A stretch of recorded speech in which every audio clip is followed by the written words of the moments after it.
Se llega a la maternidad o a la no maternidad por distintos caminos, pero siempre es una elección, tener o no tener hijos, entre los sentimientos propios y los mandatos sociales.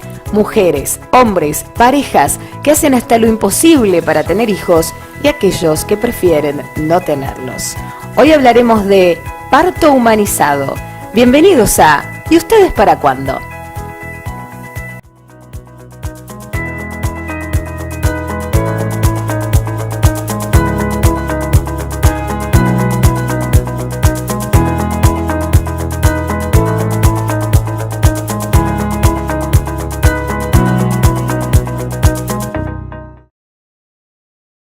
¿Cómo les va a todos? Bienvenidos a un nuevo capítulo de ¿Y ustedes para cuándo? Gracias por estar acompañándonos una vez más. Y hoy vamos a estar desarrollando una temática muy particular. Se trata ni más ni menos que de parto humanizado y para eso contamos con ella, que es periodista, es mamá, que forma parte también del grupo autoconvocado Mujeres en Tribu. Así que la saludamos a María Petra Caro. ¿Cómo estás, María? Bienvenida. ¿Qué tal? Muchas gracias por la invitación. Bueno, para nosotros es un gusto y vamos a hablar de algo que, bueno, viene haciendo mucho ruido, ¿no?, en este último tiempo, lo que significa un parto humanizado. Así que para que nuestro público, acá no sabemos hasta dónde puede estar llegando el mensaje, claro, entienda un poquito a qué estamos haciendo referencia. Bueno, en principio la ley habla de parto humanizado, nosotras muchas veces preferimos cambiarle un poquito el concepto y usar la palabra respeto, parto respetado. Porque consideramos que en parte también, junto con lo que dice Michel Oden, que es un obstetra francés muy conocido y un poco el papá del parto respetado, que hay que deshumanizar el parto un poco, porque justamente todas las intervenciones, la medicalización excesiva y demás que hay alrededor del parto, consideramos que son rasgos humanos, que lo hemos ido incorporando a través de la historia, la cultura y demás. Básicamente un parto respetado es, valga la redundancia, que sea respetuoso de los tiempos biológicos, psicológicos del embarazo y del parto, que no haga intervenciones innecesarias, donde se respeten los deseos de la mujer que está pariendo y de su pareja, que se cuide también esa llegada al mundo de ese niño o niña que están haciendo, que no se separe a la mamá del bebé en ese momento tan importante, bueno, y un montón de detalles más, pero fundamentalmente es eso, es desde el trato hasta la no intervención innecesaria, pasando por los cuidados en general que tienen que tener tanto la mamá y su bebé. Hay muchos derechos, bueno, es una ley. Eso te iba a preguntar, hay una, en nuestro país, la Argentina, hay una ley que se sancionó ¿cuándo? La ley 25929 se sancionó en 2004, pero tardó 11 años en ser reglamentada. Sí, se reglamentó recién en el 2015. Fue una dura batalla también por la reglamentación de esa ley. Y recién el año pasado, en junio de 2017, la provincia de Santa Fe se adhirió con una ley provincial a la ley nacional y estamos esperando, que eso también es un pedido importante, que reglamenten a nivel provincial esta ley, que es fundamental para que estos derechos puedan ser ejercidos por las mujeres, por sus parejas, por los hijos e hijas que están naciendo en todo el ámbito de la provincia, tanto en efectores públicos como privados. Porque siempre hay que destacar que en los efectores públicos se suele dar un mayor respeto, un mayor respeto por la ley, inclusive. Incluso conocemos casos en Rosario donde por suerte se está avanzando muchísimo en estos temas, pero en los privados el ingreso de estas cuestiones es mucho más dificultoso, hay unas costumbres, usos y costumbres entre quienes ejercen la medicina, entre los profesionales y las profesionales de la salud, que bueno, les cuesta quizás adaptarse un poco más a estos cambios, a estos pedidos, a las mujeres informadas. Y eso a las te familias, pregunto, ¿no? María, hoy por hoy, una mujer que está en su embarazo, en esta etapa, ¿puede elegir de qué manera va a dar a luz? O sea, hoy por hoy, ¿cómo se está manejando? ¿Qué es lo que se está viendo? ¿Qué es lo que se respeta? ¿Qué es lo que no se respeta tanto? En esto que vos también estás contando. Elegir siempre, podemos elegir, eso hay que tenerlo en claro. Lo importante es estar informadas. Y cuando hablo de estar informadas, no hablo de lo que encontré en Google, claro, el señor Google. O por lo menos nada más que eso. Claro. Digo, asesorarse, participar de algún grupo que esté con la temática, averiguar Por ejemplo, cuáles son las tasas de cesárea en el lugar donde te vas a atender, y por qué hay tantas cesáreas en ese lugar, o por qué hay tan pocas, digo, averiguar cuáles son los controles o las rutinas que se hacen en cada lugar o en el lugar donde vos te estás atendiendo, saber qué es lo que te va a pasar, eso es fundamental. Yo siempre cuento mi caso particular, que yo desconocía prácticamente cómo funcionaba mi cuerpo, es increíble, hasta el momento del embarazo, y fue empezar hasta a ver, o sea, recordar aquellas cositas que nos enseñaban en la primaria del óvulo y el espermatozoide y las trompas y cómo se anida, hasta ver qué era lo que, todos los cambios que le estaban sucediendo a mi cuerpo y qué era lo que iba a pasar durante el momento del parto, porque tenemos que saber cómo es el dolor, qué dolor podemos esperar, de qué intensidad va a ser el dolor, cómo lo podemos sobrellevar, si es necesario realmente que haya drogas o lo que sea para sobrellevar eso, o se puede sobrellevar de otras maneras. Y vos hiciste todo, digamos, ese proceso de investigación mientras estabas en esa etapa. Durante el embarazo, que encima yo, en mi caso particular, tuve un embarazo cortito porque mi hija nació de manera prematura, así que tuve en los embarazos, viste que el embarazo normal es entre 38 y 42 semanas, en mi caso fue de 31, 7 meses aproximadamente. Pero durante todo ese tiempo sí hubo todo un proceso que fue muy interesante porque fue un proceso de pareja. Mi compañero al principio de esto era de los que decían, bueno, el médico es el que sabe y hay que hacerle caso. Y pasó a, no digo todo lo contrario, pero casi. Fue un proceso de mucho empoderamiento, digo, para mí como mujer y para mi compañero también. De mucha información. Yo siempre cuento que no me cansaba de leer relatos de parto, de ver videos de parto y de verlo cara a cara, digamos, de esos Pero vos videos. lo hacías como una cuestión de llegar más preparada para ese momento. Sí, tal cual. Sí. Mi preocupación era, bueno, capaz que es de formación profesional, ¿no? Porque soy periodista, Claro, pero yo necesitaba saber qué era lo que iba a pasar. Y entonces, cuando uno sabe qué es lo que va a pasar, vas mucho mejor preparada, vas sabiendo que sí, me va a doler, pero va a ser así, estamos hablando de este tema en particular. Vos sabés que las contracciones es un dolor intenso, pero que después pasa, y que en el momento que pasa te podés reponer y juntar fuerzas, digamos, para la siguiente, que no es como cuando te quebrás que te duele constantemente, sino que esto va pasando y nuestro cuerpo tiene determinadas hormonas que van funcionando para cada momento, una para el momento de la contracción, otra para el momento de la relajación, y que andando juntitas hacen que vos lo puedas pasar de otra manera. Y ahí es donde entramos con lo de las no intervenciones, porque si en ese proceso empezamos a meter mano, empezamos a poner oxitocina sintética, por ejemplo, que la oxitocina es la hormona que es la que desencadena el parto y permite esto, ¿no? Que se vaya desencadenando cada una de las contracciones y demás. Viendo, según lo que es la mirada de ustedes, lo no natural, digamos, lo que estamos... Pero que no se contrapone con la ciencia con, digo... Si es no respetar el tiempo. Exactamente. Donde te ponen oxitocina sintética para apurarte, vas a tener contracciones más dolorosas porque no van a funcionar todas las otras hormonas que te acompañan para evitar ese dolor constante, vas a tardar más, te vas a cansar más, tu bebé se va a cansar más, vas a pedir anestesia. Si te ponen anestesia, a tu bebé le van a bajar los latidos, porque pensemos que durante un embarazo no nos dejan tomar ni una aspirina prácticamente, y en ese momento te ponen de todo sin problema, pensando que no nos trae efectos secundarios ni a nosotras ni a nuestros bebés. Entonces, digo, si lo racionalizamos un poquito nos damos cuenta que en realidad tenemos que ir por ese lado. Lógicamente, siempre con un equipo profesional cerca que ante cualquier complicación pueda ahí sí acceder. Y María, te consulto, entonces, ¿cuánto sería el tiempo adecuado que habría que esperar? A ver, cada mamá, cada mujer. Pero hay un límite, digamos, bueno, está con trabajo... Lo que pasa es que depende de muchos factores. Cada mujer es distinta, cada embarazo es distinto, porque a veces la mujer que por ahí en un primer embarazo tuvo un parto rapidísimo, en el segundo tiene un trabajo de parto de días. Y estoy hablando de días. Tengo conocidas que han pasado muchos días en trabajo de parto, y hay que saber ir leyendo las señales, cómo evoluciona esa mujer, si está ansiosa o no, si lo puede seguir manejando, digamos, o no, si se cansa o no se cansa, porque digo, en esto del respeto también hay que respetar eso, porque por más que veamos que esté todo bien, si la mujer dice no doy más, y bueno, habrá que respetar esa decisión y que, no sé, se la ayude de otra manera. Ahí sí, haciendo algún tipo de intervención que se evaluará en el momento. Yo no soy médica y no voy a evaluar qué intervenciones sí, cuándo y cómo.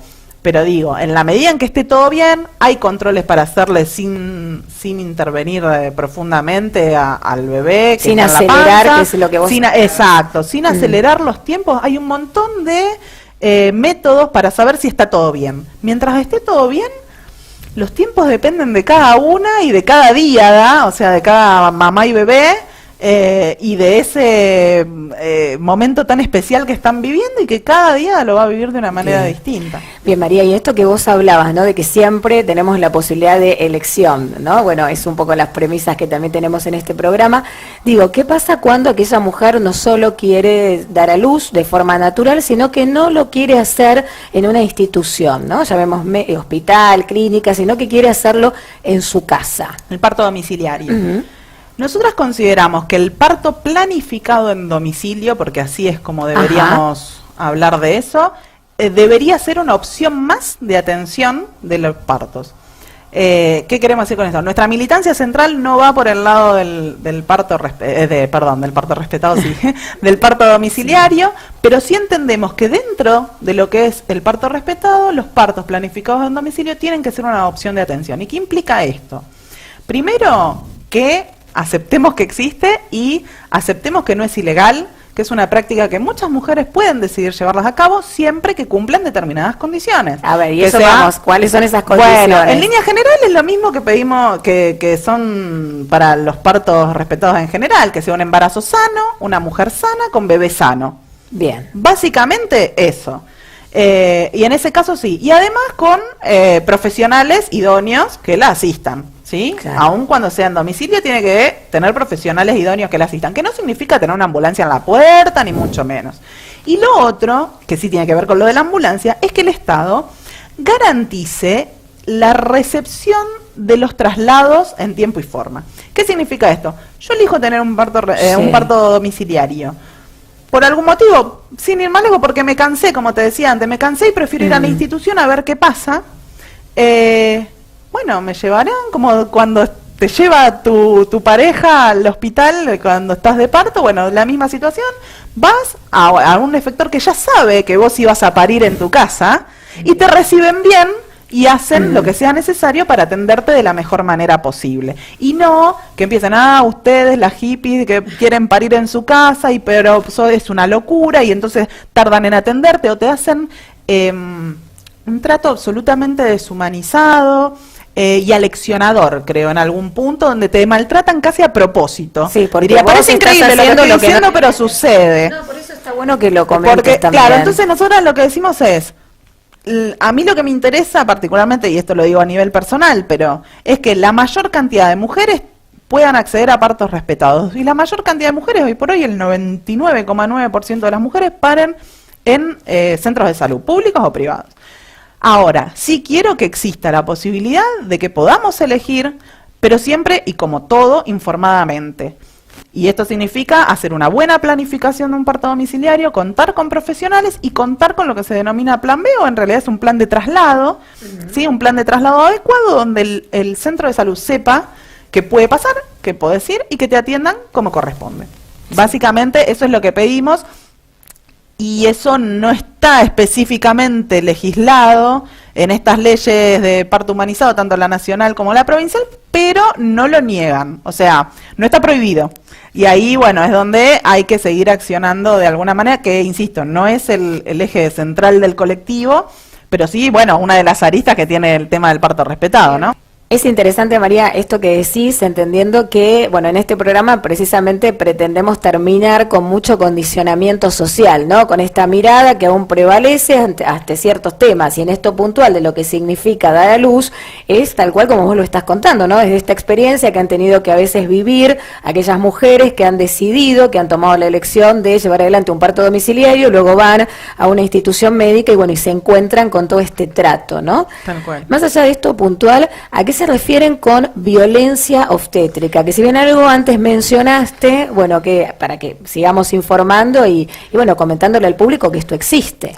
A ver, con la violencia obstétrica va desde un montón de aspectos. Digo, así como el parto, la exigencia del parto respetado tiene que ver con desde el trato hasta no hacer una innecesaria, también en el caso de la violencia va desde cosas que muchos nos tildan de, ay, pero eso es una pavada, como el mamita, o bien que te gustó cuando lo hiciste, no te quejes ahora, ese tipo de expresiones que son absolutamente irrespetuosas, hasta cosas que lidian ahí con la mala praxis, pero que consideramos violencia obstétrica porque deja marcas muy profundas, tanto a nivel psicológico como físico, en las mujeres. Y cuando hablo de esas cosas, hablo de intervenciones innecesarias y hablo de episiotomías de rutina. Que bueno, yo me parece, no sé si todo el mundo sabe lo que es una episiotomía, ¿no? Expliquémoslo. Es algo muy fuerte para las mujeres, porque la episiotomía es un corte que se hace en la piel que hay entre la vagina y el ano, que es para abrir justamente el canal de parto y que los bebés salgan más rápido. Está indicado, como todas las intervenciones, tiene indicaciones precisas. Cuando es necesaria, salva vidas. Sí, sí. Pero cuando se hace de rutina, como se suele hacer en nuestro país y en un montón más de países del mundo, deja marcas muy complejas, porque te dicen que es para evitar un desgarro, pero el desgarro en general es superficial, se cura mucho más fácil, mucho más sencillo, por más que duela igual en el momento, pero tiene otra forma de sobrellevarse. En cambio, la episiotomía es un corte a tijera que corta muchas capas de piel, de músculo y demás, y que tiene una recuperación mucho más jorobada, porque imaginemos que es una zona húmeda, muy difícil de cicatrizar, muy fácil de infectarse. Hay mujeres que incluso cuando han tenido una buena recuperación tienen problemas para tener relaciones sexuales durante muchos años porque es una zona muy delicada y entonces si pensamos en una episiotomía de rutina, es como que no se valorara el cuerpo de la mujer, una zona que quizás el día de mañana va a tener más hijos si así lo desea, entonces también hay que cuidarla, ¿no? Y que si además conociéramos nuestro cuerpo, sabríamos que podemos hacer trabajos previos y posteriores para una mejor recuperación de un parto vaginal. Digo, entonces, la episiotomía de rutina es violencia obstétrica. La maniobra de Christeler, que está absolutamente desaconsejada, que es esa presión que suelen hacer sobre la panza para ayudar a bajar a los bebés, que le puede hacer muy mal a la mamá y también le puede hacer mucho daño a los bebés. Y digo que está desaconsejada porque lo desaconseja la Organización Mundial de la Salud y la desaconsejan las leyes nacionales y provinciales que rigen sobre este tema, ¿no? Sobre partos y nacimientos. Es una maniobra muy compleja que ha generado hasta quebraduras intraútero en los bebés, y te das cuenta cuando nacen, ¿no? Problemas en las cabecitas, porque imagínate que le estás metiendo una fuerza tremenda a un bebé que se está abriendo paso, o que debería poder abrirse paso para nacer solo, y una presión excesiva sobre la cabeza puede generar problemas muy graves, incluso hasta la muerte. Por eso digo que muchas veces rozan la mala praxis, porque si te hacen eso y no pasó nada, y salió todo bien, parece que estuviera todo perfecto y no hubiera habido violencia. Y ahí voy, María, porque las cosas que nos estás contando en este programa, estas situaciones que, por supuesto que existen, oscura, claro. Sí, que veo, que bueno, que son testimonios de muchas mujeres, pero ¿qué pasa? Que estas mujeres no se animan luego tampoco a expresarlo, porque bueno, existe este grupo del cual vos formas parte, pero digo, no es lo habitual que uno suelga escuchar, ¿no? Lo que pasa es que es como en todo, vos abriste el programa hablando de los mandatos. Claro. Digo, se supone que tu bebé nació sanito, ya está. Estás feliz, y no es eso lo único. Tenemos que ver qué experiencia tuvimos nosotras del parto, y ahí entramos por ahí también en el tema de las depresiones por posparto, que muchas veces tienen que ver con estas cuestiones, con haber tenido muy traumático, un parto, claro. Exactamente, un parto traumático. Y antes te hablaba de esas maniobras, y digo, la separación misma de la mamá y el bebé es un hecho de una violencia terrible. Mujeres que van a operarse, a hacerse una cesárea, y se despiertan 3 horas después y ven a un bebé en una cuna al lado de ella y tienen que aceptar que eso es su hijo. Es de una violencia, a mí se me pone la piel de gallina. Sí, pero que incluso está como hasta naturalizado. Bueno, ahí va. Claro. Todo este combo está naturalizado por años. Hay una serie muy interesante, que es de la BBC, es una serie inglesa, que se llama Call the Midwife, llama a la partera, que un poco lo que muestra es cómo en Londres, encima en uno de los barrios más pobres de Londres, se pasó de la tradición del parto en casa. Las mujeres parían entre sí, acompañadas por ellas mismas o por una partera que la mandaban a llamar. Sí, en la época de nuestras abuelas, bisabuelas, era lo común. Y lo que muestra es cómo fue el paso hacia la hospitalización de los partos. Y lo duro que era para esas mujeres que estaban acostumbradas a parir en su casa, a esto, a que de golpe las drogaban, les ayudaban, por decirlo suavemente, a tener a sus hijos, les sacaban a sus hijos, y después se encontraban con un bebé en una cuna, digamos. Pero eso se naturalizó, digo, con el paso del tiempo, nosotras, bueno, hoy por ahí es un poco más raro, pero para la época de mi mamá o de mi abuela, la nursería era muy común y el papá iba a conocer a su bebé, un papá absolutamente ausente, eso también hay que decirlo, ¿no? Porque no participaba del proceso y demás, y el papá iba a conocerlo a través de un vidrio. ¿Y esto cómo sería hoy, María? Hoy uno puede elegir también que ingrese su pareja. Por supuesto, por supuesto. Es un derecho, primero, si volvemos a lo natural, es una necesidad en ese momento estar acompañada en líneas generales. Es una necesidad porque necesitas apoyo emocional, apoyo físico, pero además, gracias a estas leyes, hoy también es un derecho, porque muchos efectores de salud todavía, por ejemplo, siguen prohibiendo el ingreso de un acompañante en casos de cesárea. Y la ley establece que aún es una operación, entonces, pero no. Aún en las cesáreas tenemos derecho a estar acompañadas. Esto es re importante que lo digas. Es muy importante porque además la soledad es un momento de mucha vulnerabilidad de la mujer, y si encima estás en soledad sin nadie que en ese momento esté lúcido por vos, es muy difícil sobrellevarlo. Y además pueden hacer lo que quieran con vos, si no hay nadie.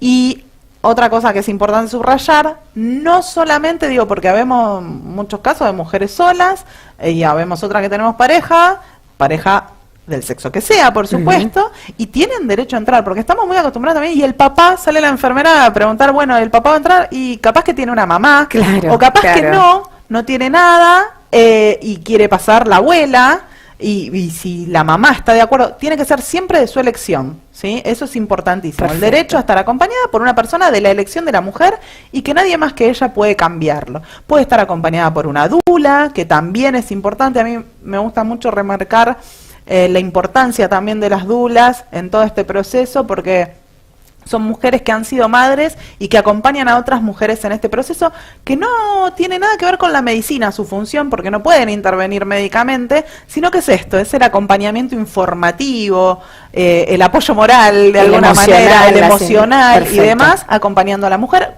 Y también tenemos derecho a estar acompañadas, si así lo deseamos, por una dula, o cualquier persona de nuestra confianza puede estar acompañándonos en el momento del parto, tanto sea por vía vaginal como por cesárea. Eso siempre hay que remarcarlo. Fantástico, María, súper esclarecedor todos los conceptos que estás transmitiendo, ¿no? Y antes hablabas esto de evitar el acelerar, ¿no? Los tiempos y demás. ¿Qué sucede cuando llega la época de fin de año, ¿no? Las fiestas, y por ahí muchas mujeres tienen como fecha posible de parto precisamente en esos días. Justamente hace ya un par de años que con muchas organizaciones que más o menos trabajamos el tema del parto respetado de distintos lugares del país, empezamos a juntarnos en una especie de colectivo nacional, que nos mantenemos comunicadas y hacemos algunas acciones puntuales, como es el caso de las fiestas, el fin de Semana Santa, algunos feriados, los que quedan extra largos, qué sé yo, alertando siempre. Por ahí hacemos flyers, después los pueden buscar si quieren en nuestra página de Facebook, que dicen, por ejemplo, la Navidad no es motivo de cesárea. Y igual hablamos de la fiesta porque es donde más se nota eso, pero hablamos de un montón de cuestiones en general, como el médico se va de vacaciones y te clava una cesárea para no tener que derivarte a otro médico, o porque... Hay mujeres que lo eligen, hay mujeres que por la seguridad de estar con su médico prefieren que les hagan una cesárea siempre que sea informada, realmente informada, es válido también. Pero bueno, pasa muchas veces esto que nos apuran y entonces ahí empiezan a buscar problemas. Y ahí es donde más importante es que nosotras estemos informadas. Pues si nosotras sabemos que lo de las 40, la fecha probable de parto es solamente probable y que el parto se puede desencadenar solo, tanto sea en la semana 38 como en la 42, incluso 43, pero bueno, pongámosle 42, digo, y que a la 38 te vengan a querer apurar, y señal de alerta, hay que prender ahí las luces a ver por qué me está queriendo apurar en la semana 38, 39, cuando sabemos que se puede esperar tranquilamente hasta la 42, por ejemplo. Si empiezan a buscar que el bebé es demasiado grande y vos sos muy chiquitita, que no sé, que si la presión capaz que te sube, no sé, hay un montón. Si vos te pones a buscar relatos, hay cantidad de excusas que hemos escuchado a las mujeres para acelerar nuestros partos, que en el mejor de los casos es a través de una inducción y en el peor directamente te programan una cesárea. Que las inducciones también son una herramienta válida, pero hay que saber utilizarlas, hay que hacer todo de manera correcta para que no desencadene también en una cesárea innecesaria. Pero bueno, eso, ante las fiestas hay que prender todos los faroles, estar alertas y estar muy informadas y muy empoderadas para saber distinguir realmente cuándo nos quieren apurar de cuándo es necesario que haya algún tipo de intervención, ¿no? Bien, María, vos venís hace un tiempo, bueno, militando por los derechos de las mujeres y demás, y bueno, puntualmente en esto que se refiere, ¿no?, a lo que es la maternidad y la elección de cómo dar a luz. ¿Cómo empezaste a involucrarte con todo esto? ¿Fue a raíz de tu propia experiencia en el parto? Sí, era esto que te contaba al principio. Yo de esto la verdad que no sabía nada hasta que quedé embarazada, y ahí empecé a descubrir mi cuerpo, a descubrir qué era un embarazo, cuáles eran mis derechos y demás, y también a visualizar lo que es la violencia y a ver cómo un montón de rutinas se hacen de manera, al revés, un montón de intervenciones se hacen de manera rutinaria, claro. Y bueno, y fue todo un proceso en el que yo llevé un plan de parto, o sea, después de mucho informarme, elaboramos con mi compañero un plan de parto, que no era legal, ni mucho menos, era una lista de deseos, le decía yo a la doctora, es algo que me gustaría que sea así.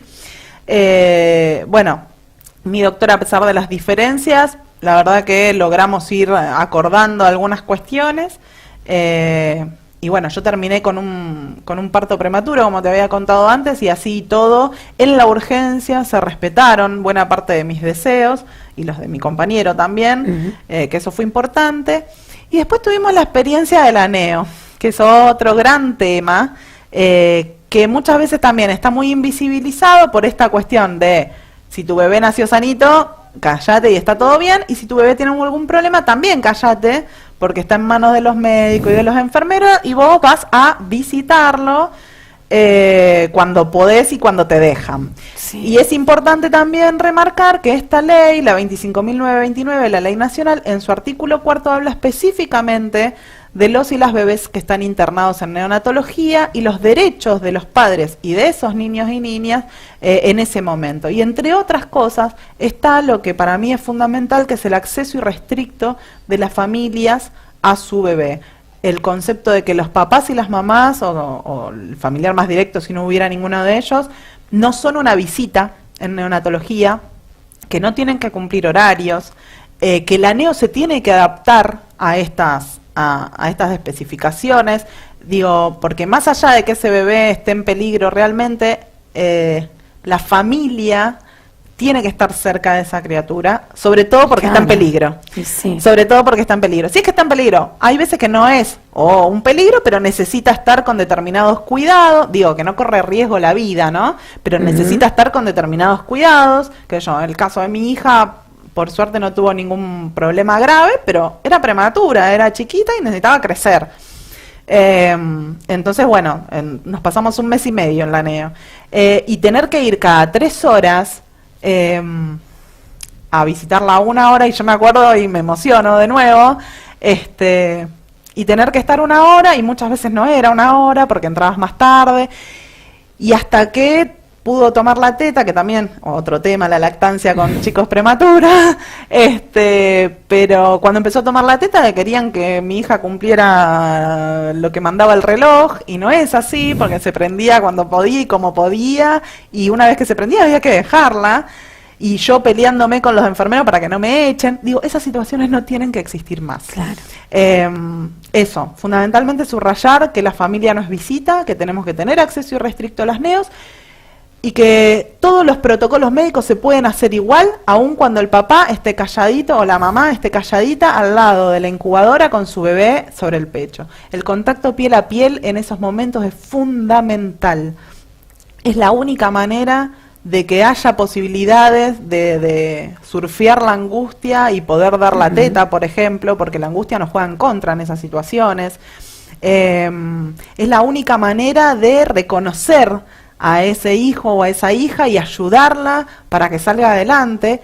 Y de alguna manera es la tarea que tenemos que cumplir nosotros. Si no, parece que esto, ¿no? Es un paquetito que salió de mí, que lo depositamos ahí, que otros se hacen cargo y que yo voy a ver de vez en cuando qué es lo que pasa y qué tiene. No, hay que reconocer que ese hijo o esa hija es nuestra y que nosotros podemos hacernos cargo en la medida de nuestras posibilidades, ¿no? Por supuesto, de sus cuidados. Entonces, tiene que adaptarse el personal de salud a dejarte intervenir, dejarte tener en brazos a tu hijo o a tu hija, dejarte alimentarla, que es fundamental, porque aunque tu bebé tome por sonda la leche, es fundamental que vos estés en ese momento y se la des, ver cómo se duerme, ver si se ríe, cambiarle los pañales, después cuando se puede bañarla por primera vez. Digo, son toda una serie de cosas que podemos hacer quienes hemos tenido hijas e hijos prematuros y que es nuestro derecho poder Totalmente. Hacerlo. Bueno, para aquellas mujeres, parejas, hombres que te estuvieron mirando y escuchando atentamente y que has ahí como despertado cierta alarma, ¿no? Porque toda esta información no es la habitual, la que aparece en los medios de comunicación. Bueno, existe el grupo, pueden buscarlos en Facebook, donde pueden contactarlos además. Sí, el colectivo autoconvocado Mujeres en Tribu lo buscan así en Facebook. Es una página de Facebook donde, bueno, vamos subiendo información y demás en la medida de lo posible. Nosotras desde hace 5 años, este va a ser el 5.º año, que organizamos y llevamos adelante la marcha en la Semana Mundial del Parto Respetado, que este año va a ser del 14 al 20 de mayo, y el lema es menos intervenciones, más cuidados. Que es muy importante subrayar eso. Este año, bueno, con esta marcha, insisto, ya es la 5.ª que organizamos y es como nuestra actividad principal del año. Y bueno, y después todo el tiempo, sí, tratando de acercar información a las familias, de difundir que existen estos derechos, aunque muchas veces no los conozcamos, y sobre todo que podamos accionar para cumplirlo, para que se cumplan. Perfecto. Digamos, es fundamental eso. Digo, bien, los tenemos y las responsables en parte también de que se cumplan es nuestra, ¿no? Perfecto. Bueno, María, un placer que hayas estado hoy en el programa. Te felicitamos por toda esta tarea que ya no es para lo que a vos respecta, sino en pos de muchas otras mujeres que lo necesitan y que eligen también esta forma y es válida, por supuesto, como todas. Así que muchas gracias. Muchas gracias a ustedes por la invitación. Y hasta cualquier momento. Estuvo con nosotros, ahí la escucharon, a María Petra Caro, periodista, mamá y activista por los derechos de las mujeres, y hoy puntualmente hablando de todo lo que significa un parto respetado.